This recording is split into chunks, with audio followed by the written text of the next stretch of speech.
Shalom à tous, soyez bénis dans le nom de notre Seigneur Jésus-Christ. Nous sommes encore en ce jour du jeudi 4 septembre 2025. Nous allons toucher notre thème par rapport à l'enseignement du jour. Je suis votre serviteur Gaïe Patrick Stéphane. Et le thème que nous allons toucher aujourd'hui, c'est la prière qui ouvre les cieux. La prière qui ouvre les cieux. Notre texte de base, c'est Daniel chapitre 10, versets 2 à 12, et Jacques chapitre 5, versets 17 à 18. Dans Daniel chapitre 10, verset 2 à 12, il est dit: Daniel se mit à genoux en prière, à jeûner, à chercher Dieu, et voici un ange me toucha. Nous avons sauté, et nous sommes allés directement à voici un ange me toucha. Deuxièmement, là c'est lorsque vous prenez le pas, vous pouvez lire, vous qui êtes à la maison, qui dans votre temps libre, vous pouvez lire Daniel chapitre 10, verset 2 à 12. Un ange me toucha, je crois que c'est le verset 10. Alors, Jacques chapitre 5, verset 17 à 18, il est dit: Élie pria de nouveau, et le ciel donna de la pluie. C'est ce passage qui nous dit que Élie est un homme de la même nature que nous, et il pria. Alléluia. Et le ciel s'ouvrit. La prière n'est pas, comprenons que la prière n'est pas un simple rituel religieux, comme certains tentent de le faire croire, mais une communion vivante entre l'homme et Dieu.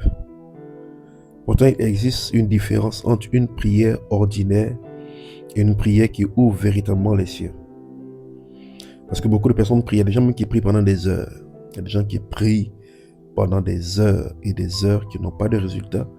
Et il y a des personnes qui ne prennent pas des heures. C'est vrai que c'est encouragé de prier longtemps pendant des heures, de faire de la prière, respiration même du chrétien, prier à tout moment, à chaque instant.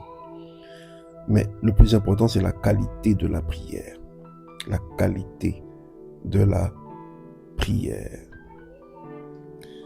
Daniel et Élie nous montrent que la foi, la persévérance et l'humilité devant Dieu peuvent transformer une supplication en une clé qui déverrouille le ciel. Comprenons que la prière vient du latin precaria, qui signifie une demande faite humblement. Mais bibliquement, prier, c'est parler avec Dieu. C'est un dialogue et une communion avec Dieu, selon le psaume 34, verset 15, ou le numéro 34, vers 15. La prière est la respiration spirituelle du croyant et le canal qui relie la terre au ciel. Quand je parle du croyant, je parle du chrétien. Alors, quel est le sens du ciel fermé et du ciel ouvert? Parce que c'est un peu se poser la question, mais on parle du ciel fermé, ciel ouvert. Le ciel fermé, c'est l'absence de pluie, de bénédiction et de faveur. Selon Deutéronome chapitre 22, verset 23, qui est le symbole d'une sécheresse spirituelle, de silence, d'un silence divin, d'opposition spirituelle, de blocage. Et le ciel ouvert, c'est la manifestation de la gloire de Dieu, de la présence et de l'intervention divine, selon Ézéchiel chapitre 1, verset 1 et Luc chapitre 3, verset 21. C'est l'accès libre à la faveur divine, aux bénédictions et aux miracles. C'est quand tout se décante, tout ce qui était bloqué est débloqué. Une bénédiction abondante. Alors comprenons que la foi est cette clé qui ouvre les cieux. Sans la foi, selon Hébreux 11, 6, il est impossible de lui être agréable à Dieu. Parce que c'est par la foi en Jésus-Christ que nous avons libre accès au trône de Dieu, nous dit Éphésiens chapitre 3, verset 12. Daniel pria avec foi, malgré le retard de la réponse. Élie pria avec foi et annonça la pluie avant même qu'elle ne vienne. Donc la foi, comme on l'a vu hier, c'est l'élément qui touche même et qui fait bouger Dieu. C'est l'élément qui fait bouger Dieu. Tu ne peux demander quelque chose à quelqu'un sans croire en la personne. Tu ne verras pas cela s'accomplir. Mais lorsque tu dis, je crois que tu peux le faire, je crois, j'ai confiance, si je viens vers toi, c'est parce que je sais que c'est toi ce qui peut m'aider. Cette personne se sent obligée, ou c'est une obligation d'action. Quatrièmement, nous devons comprendre une chose, nous ne devons pas négliger la puissance de nos genoux. Alors je dis à quelqu'un ce matin, ne néglige pas la puissance de tes genoux. 1 Roi chapitre 18 verset 42 nous dit que Élie monta au sommet du Carmel, se courba contre terre et mit son visage entre ses genoux. Et Daniel chapitre 6 verset 10 il a dit, Daniel fléchissait les genoux 3 fois le jour, on peut dire 3 fois par jour, priait et louait son Dieu comme il le faisait auparavant. Nous ne devons pas négliger la puissance de la prière, parce que les hommes mesurent souvent la puissance par la force physique, l'argent ou la position sociale. Mais devant Dieu, la vraie puissance se manifeste sur les genoux pliés dans la prière. Ce que tes muscles et tes contacts ne peuvent pas obtenir, une prière fervente, persévérante et faite avec foi peut le débloquer ou le décrocher. Comprenons que le genou est le symbole ou la symbolique de la prière. S'agenouiller, c'est reconnaître sa dépendance vers Dieu. Le ciel s'ouvre pour ceux qui s'abaissent, selon Jacques chapitre 4, verset 6. Alors comprends que tes genoux pliés sont plus puissants qu'un cœur orgueilleux debout. Comme on le dit souvent, la prière est plus puissante même que les bombes atomiques. Comprends que les genoux sont une arme invisible du combattant spirituel ou dans le combat spirituel ou pour le guerrier spirituel. Daniel vainquit les décrets royaux par la puissance de ses genoux fléchis. Daniel 6, 10. Élie changea le climat d'une nation en priant sur ses genoux. 1 Roi 18, 42 à 45. Tes genoux en prière font trembler les puissances des ténèbres. Comprends aussi que les genoux sont la porte de la persévérance. Élie envoya son serviteur 7 fois sans se lasser, sans se lasser. Daniel continua malgré le silence du ciel pendant 21 jours. La persévérance à genoux brise les résistances célestes. La persévérance à genoux brise les blocages. La persévérance à genoux amène Dieu à agir. Souvenons-nous que Jésus disait qu'une dame importunait le roi pour qu'il lui fasse justice. Mais il dit ensuite que même si le roi a le cœur endurci, mais à cause de l'importunité, à cause de la persévérance de la dame, pour ne pas continuer à être importuné, il lui donne justice, il lui fait justice. Tu dois aussi comprendre que les genoux, c'est la clé d'un ciel ouvert. Lorsque Jésus priait, les cieux s'ouvrirent, selon Luc 3, 21. Même s'il n'était pas en genoux, mais on a dit que les genoux, c'est la symbolique de la prière. Les genoux pliés appellent à la visitation divine. Celui qui fléchit les genoux devant Dieu verra les portes s'ouvrir devant les hommes. Parce que là où tes pieds ne peuvent t'amener, te faire entrer, tes genoux peuvent t'y faire entrer. Ensuite, tu dois comprendre que les genoux peuvent faire infiniment au-delà de ce que tu peux penser ou imaginer. Le second point que nous allons toucher, c'est la prière de Daniel. Une prière persistante qui brave les délais. Daniel chercha Dieu pendant 21 jours sans se lasser. Daniel 10, 2 à 3.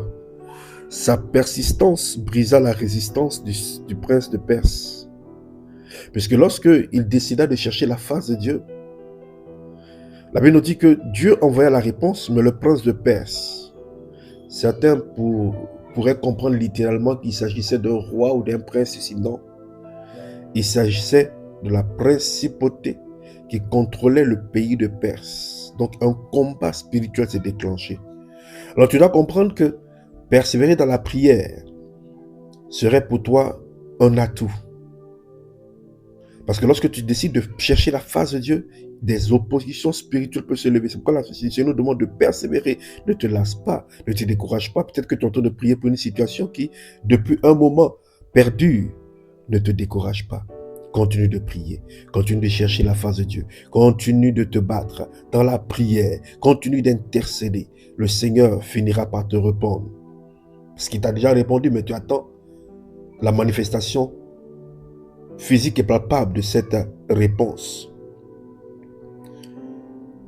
Tu attends la manifestation palpable de cette réponse.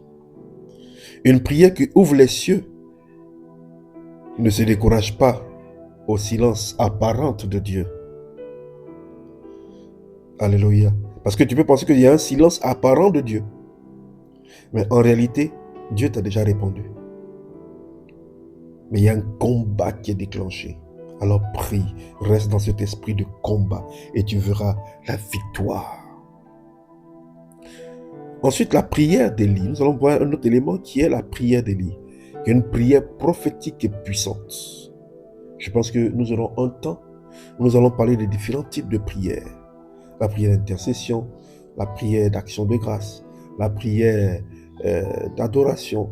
Nous allons voir les différents types de prières. La prière de combat. En nous basant sur l'enseignement de Christ, sur la prière de notre Père qui est aux cieux. Tous les éléments s'y trouvent.